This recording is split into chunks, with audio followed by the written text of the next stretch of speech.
Fala aí, moçadinha. Vou tentar explicar algo que não é muito fácil, mas vou tentar fazer da forma mais fácil, só para finalizar a primeira parte do que eu estou falando sobre mola de válvula, né? Eu falei do módulo de Young, que isso tem que saber, porque tudo que você faz no motor vai entrar no módulo de Young. E para complementar, a gente vai ter o módulo de, escrever bem grande, Poisson, um engenheiro francês do século XIX. E ele estudou muito sobre a deformação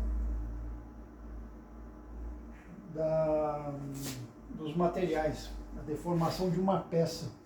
Isso é super importante, que quando a gente vai estudar uma distribuição, quando a gente vai estudar um comando de válvula, um balancinho, uma válvula, a mola, super importante, vai ter que elaborar um módulo de Poisson. E ele, vou tentar fazer bem simples.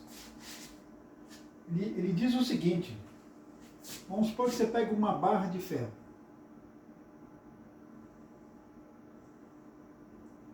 E eu vou exercer uma força aqui.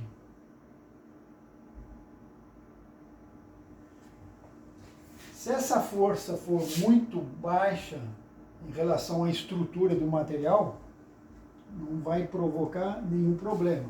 Mas em mecânica, essa força provavelmente vai ser consequente. Vai chegar um ponto que vai ter uma deformação aqui. E ela vai fazer isso.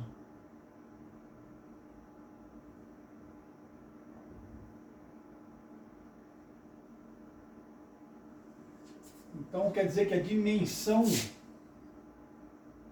inicial dela já diminuiu, né? Ela diminuiu em comprimento. E ela ficou mais larga aqui na lateral. Estou bem simplificando, pessoal. Aí ele diz que se a gente vier e se eu aplicar uma força aqui, do mesmo valor que essas duas aqui, né? Ela vai voltar no comprimento inicial. Resumindo, é o estudo da deformação do material sobre um esforço, sobre uma tensão. E isso é super importante. Aí você vai falar assim, o que vai entrar o módulo de Poisson na mola de válvula, porque a mola de válvula ela trabalha, ela vai mudar muito o comprimento dela. Ela vai mudar o comprimento dela, mas ela jamais pode mudar as dimensões dela quando ela volta no estado inicial, entendeu? Então, por exemplo, eu monto minha mola de válvula, eu faço uma corrida, desmonto a boa mola, ela já tem que estar com as mesmas dimensões de quando eu montei ela. Se ela não tiver, é porque é uma mola que sofreu um excesso lá, ou que é de má qualidade, entendeu? Então isso é super, super importante, mas isso vocês vão ter que estudar por vocês mesmos, entendeu? Eu só dou as informações, bem simples. Depois eu posso até querer entrar em mais detalhes, eu até posso fazer isso aí mais pra frente, mas por enquanto eu estou só dando uma introdução, falando sempre sobre mola de válvula. Esse último tempo eu falei bastante sobre mola de válvula. Agora a gente terminou, tendo o módulo de Poisson junto com o módulo de Young.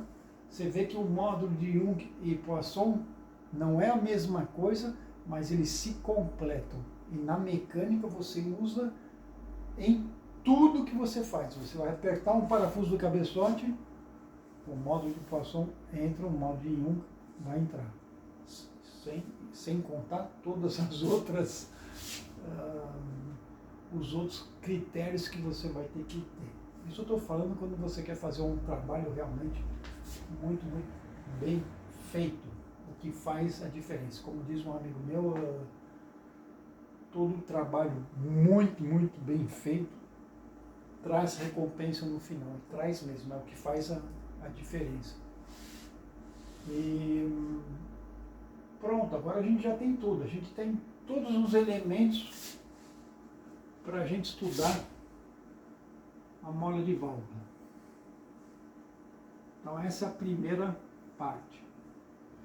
Eu falei como medir a altura, eu mostrei como a gente mede o diâmetro externo, o diâmetro interno, o diâmetro do fio, o comprimento do fio é super importante, a relação de deslocamento da minha mola e a força que eu tenho que aplicar, né? Então a resistência que ela vai dar, isso eu tenho que fazer isso, se você puder fazer isso a cada...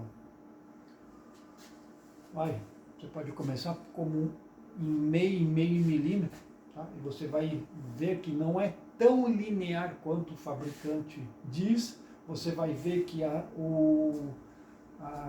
leitura que você vai fazer não corresponde à leitura que o fabricante dá. É uma diferença enorme, tá? Então tudo isso tem que colocar num software, né? Para fazer o estudo, porque não dá para querer fazer na mão assim só por cálculo, pode esquecer porque não funciona. Infelizmente são poucos os softwares que funcionam bem.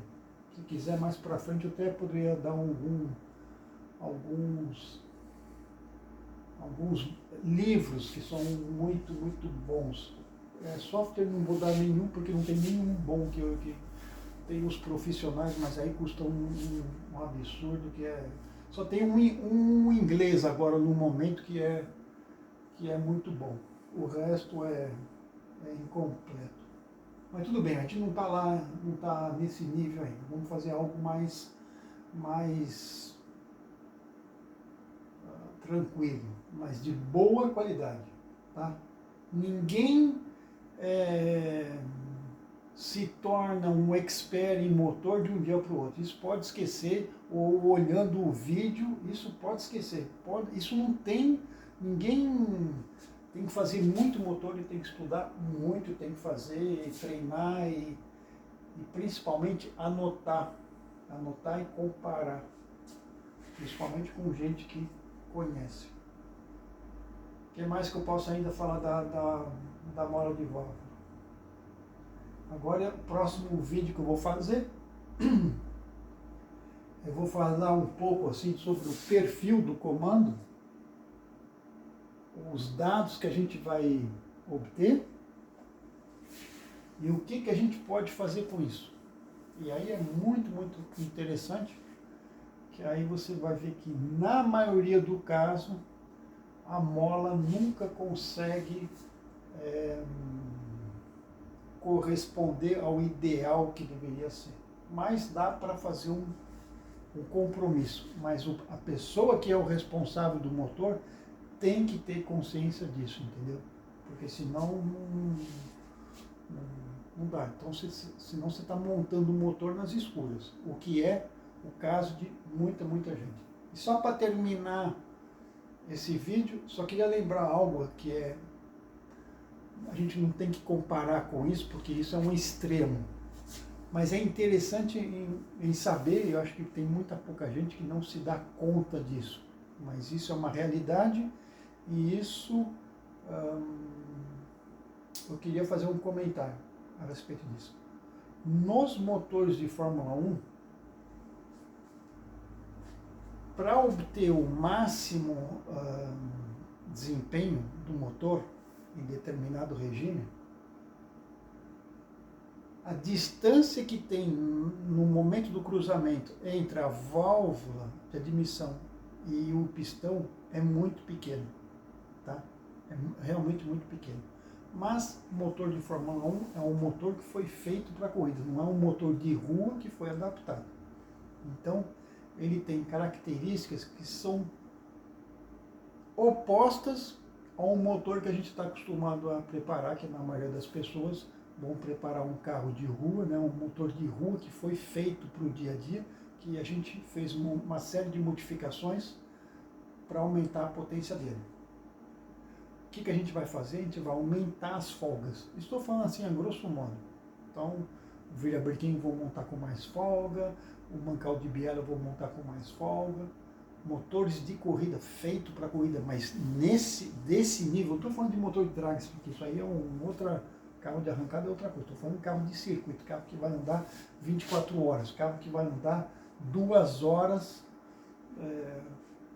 realmente assim, rotações e prestações incrível, porque você tem que analisar. O pessoal sempre fica falando de potência, potência, potência. Não é isso o importante. O importante é a curva que você tem, entendeu? Você pode ter 1000 cavalos, se tiver uma curva que não corresponde, o cara, na hora, a gente olha assim e fala assim, isso aqui não vai funcionar em corrida, entendeu? Num circuito que tem que reduzir marcha, passar talvez de uma 5ª marcha ou 6ª marcha para uma primeira, sair de uma curva muito fechada, entrar no S, depois entra numa curva de alta velocidade, que talvez você vai entrar em 3ª ou 4ª, mas que depois, no final da reta, você vai colocar a 5ª, 6ª marcha. Então, um carro que ande a, não sei, a 340 km por hora, mas que vai fazer uma curva em um determinado momento no circuito a 60 km por hora. Então, você tem que ter muito, muito torque e uma boa rotação no momento certo em relação ao teu carro. Esses tipos de motores é o oposto no sentido que a gente vai usar muita pouca folga, mas é por causa que os materiais são outros, é uma outra concepção. A tal ponto que certos motores você não consegue nem virar na mão quando o motor está frio. Você tem que esquentar ele, porque tem toda uma aparelhagem que vai esquentar o óleo, vai fazer circular o óleo, tudo muito pouco a pouco. Vai durar horas, 3, 4 horas, antes de dar partida no motor. Vai circular, fazer com que a água circula pouco a pouco, e vai aumentando a temperatura. Então talvez o motor estava a 19 graus, o óleo estava a 19 graus e vai subir grau por grau até chegar com uma temperatura de óleo talvez de 90, 100, 110 graus e uma temperatura da água de 95, 100, só para nesse momento dar a partida. Mas só para finalizar, com esses motores, a distância que tem entre a cabeça da válvula e o pistão no momento do cruzamento é 0. Mas detalhe, a válvula, deixa eu pegar isso aqui, a válvula ela encosta no pistão, acho que eu já falei disso. Não é essa válvula por esse pistão aqui, mas imagina fazer isso. Fazer isso aqui e encostar. Não estou falando de bater. Bater tem uma deformação plástica, tanto na válvula quanto no pistão. Não é isso. É encostar. Agora imagina fazer isso a 16.000 rotações por minuto. Então, tem que estudar. E muito. Então, eu desejo para vocês um dia poder fazer motores bem legais. Então, assim, pouco importa o motor que você tenha, um motor de uma moto, muito simplesinho, uma mobilete, pouco importa. Tenta fazer da melhor forma possível e tenta aprender todo dia um pouquinho mais, que isso melhora muito. Falou, moçadinha, valeu!